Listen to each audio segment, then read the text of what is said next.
This is your spoiler warning. I'm going to be getting into spoilers. The movie's a few years old. Is it a spoiler? Just in case, I'm going to tell you that it's spoilers. I recently listened to the book Cabin at the End of the World. Now, in a different video, I'm going to go through all the books that I read or listened to last month. So I'm going to do that. But this is just a little waffle about this book in particular. So it's Cabin at the End of the World, and who wrote this? Do I have this? Paul G. Tremblay I have as the author. Now, I don't know who made the movie, who directed the movie, but this is what I'm wanting to go into. So the book, although I watched the movie first and I read the book second, the book is so much superior than the movie, although I did like the movie as well. But there was one fundamental thing that they did in the book that I really wish they did in the movie. And this is the spoiler. Hollywood doesn't tend to want to kill off children, especially the main character. The book kills her off. And she's the main character. She's the point of view, or one of the points of view, that you get for the story. And it starts with her. And when she dies, you're in the middle of her point of view. And it's a very quick death. It's not like she suffers. But it makes so much more sense than the movie did. Because I think she's alive at the end of the movie with one of her dads. In the book, she's very much not. And I want to say it's over the halfway point that it happens. Definitely it's over the halfway point. And it makes a lot of sense.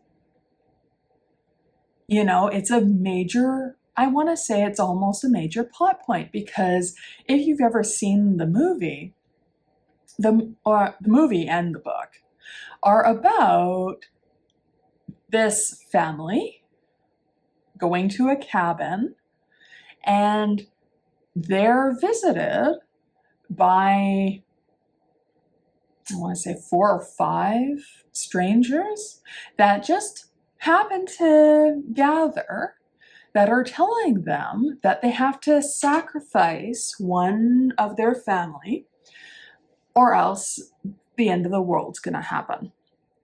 And each one of them predicts a thing, and each time the family doesn't come to a consensus about who is supposed to die, one of the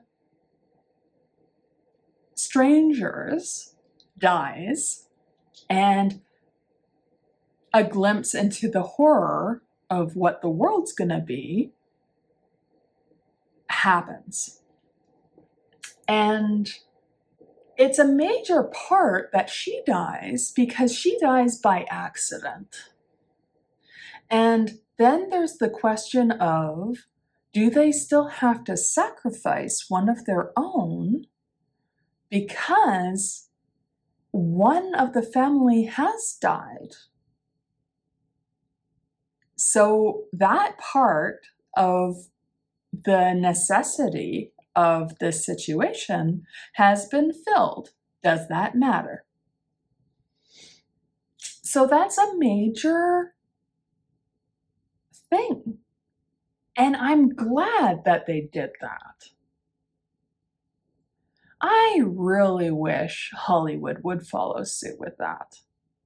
I don't know what it is. I don't know if it's not wanting to traumatize a young actor. I don't know.